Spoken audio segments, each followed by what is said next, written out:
Alright, ladies and gentlemen, welcome back to the lab and to the adventures of Raffy the Great. And we are here day 4, guys. And check out our yeasty. Wow, it's almost come up to the top of the cheesecloth because we have been feeding it yesterday. And guess what, guys? We are going to feed it again today. So we're going to get our 1 cup of flour, 1 cup of water, and feed both starters here. Take the cheesecloth off and maybe add it into a larger container, guys. So that's day 4 of the sourdough starter. Alright, so we have baker's flour, guys, just plain flour. Okay, and we've got our measuring glass here. We want about, we're going to get 2 cups because we're going to feed it a cup and a cup, which is going to be fairly large. So that's what we're going to do. So we'll get 2 cups of self-raising flour, guys. Okay.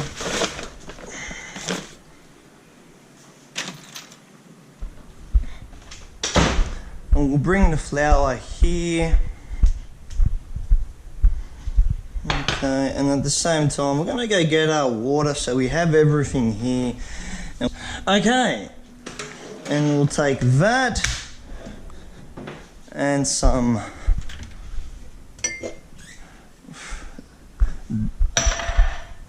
distilled water here.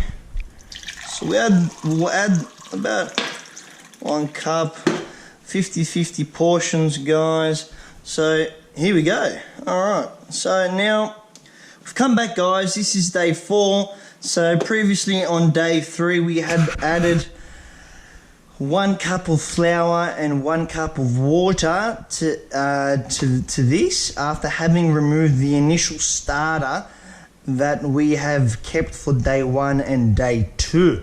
So now being day 4, guys, let's take this off and have a look and a smell. The smell is pretty strong, might I say. Unbelievably strong. Very yeasty, guys. Floury. But it smells quite pleasant. It's actually not too bad.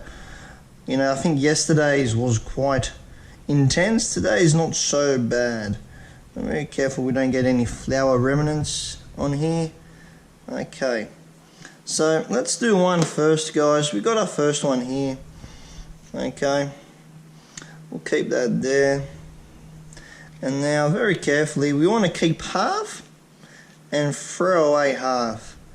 That's very important, guys. Look at that. Oh, bubbles there, guys. The water, the juices. This is exactly what we want to see. This means the yeast and everything in the natural room has been working, activating. This is exactly what we want, guys. So we're going to add that in there. Okay. It's about half there, I would say. That's amazing. Okay. Important to get out as much as you can. And then I find, because this is such a sticky consistency, guys, we can use a fork here to very well mix it in. You don't need to use your hands to get dirty for this particular part of the process. I do find using a fork just helps to get very into the fine amounts of the flour, guys, and just really mix out that air through the flour, through the dough, and all the lumpy, sticky cups parts. So there we go, 1 cup of flour, guys, and we've just added 1 cup of fresh, naturally distilled water there. So we'll add about half in, okay, and we'll slowly start mixing that in just to see what type of consistency we end up with. Very important. Okay, we don't want to add too much water when we don't want it too sticky, so we need a little bit more water here, guys. Okay, there we go. There we go, and try and get everything from the edges just like that mixed in, guys. Give it a very good mixing here, very important. See, look at that, it just mixes. It's almost like you're using a whisk, guys. And this is a very, very strong smell, and this looks so much more whiter, and the consistency is very, very different to your normal flour mixture, guys. Okay. Lovely. We'll let that sit for a bit. We'll come back here. We can top that up in a second. Now, we can either throw this out completely, or we can add to this. Now, which we could make a second batch, guys. That's what we have been doing, so it wouldn't hurt to make another one. So what I might do, I might actually get another plastic container and make 3 batches at that. So that's exactly what we shall do. It might be a good idea to get a larger plastic container if you can, guys.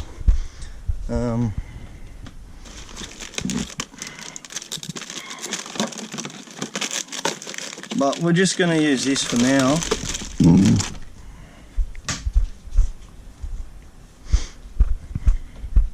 Alright. So we can add the remnants of this into here, just like so. Now this actually might start to rise a fair bit more than the container, which I guess is fine. Or better yet, I think they said to add it in a glass jar, guys. That's what we might do. Yeah, might add it in a glass jar. Alright guys, in the meantime, before we continue with our sourdough starter, just filled up a bit more of distilled water here. We've brought down 2 glass jars to add the starter in, because we're starting to use a larger amount here. Okay, so we're just going to rinse this very carefully with a bit of water.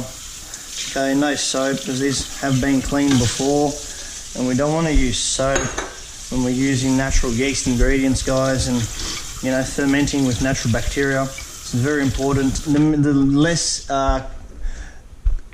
soapy contents and, you know, byproducts and stuff that are not natural, the better for such stuff, guys. Just grab a towel and just semi-dry it out. It doesn't have to be perfect. At this point, a spoon might be a good idea. So I'm just going to add it in like so. There we go, nice watery consistency. There's the first one. Okay. There we go. Keep that there.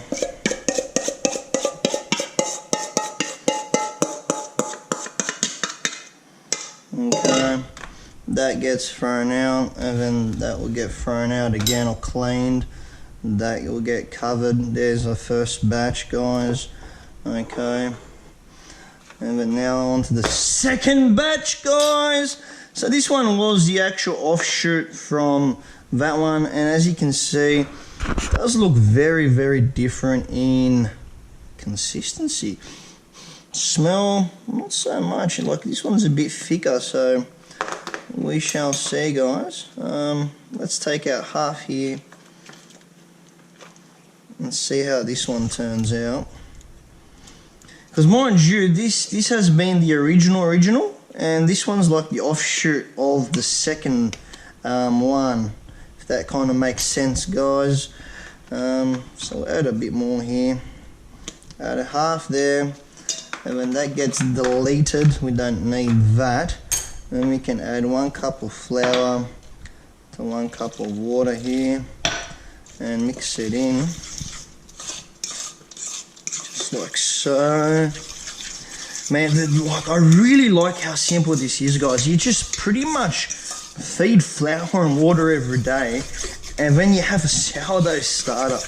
Very simple, very simple. It takes all of 5 to 10 minutes, guys. Not a complicated process. Anyone at home can set this up.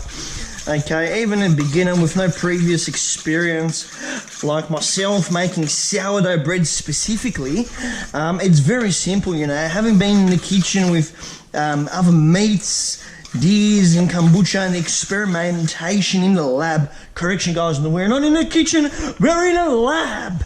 This is all about experimenting, guys. There's no right or wrong when you are in the lab, guys. That's what it's all about. There is no perfection, no right or wrong. In order for someone to have developed a recipe, guys, they would have had to experiment in the first place, trial and error, and then all a recipe is someone's opinion, guys, of a preferred taste that they like. So when there comes down at the end of the day to a recipe, there is no such thing as a full recipe, guys, might I add. It is only up to the individual basis, the flavors, the texture, what you like, the colors and the dish, you know, the nationality, the region it's from, the products, natural or store-bought. There are so many different variables, guys, when it comes to cooking. It is not even funny. Okay, so here we have the second batch. We've just mixed it. We've let it sit for about a minute or so.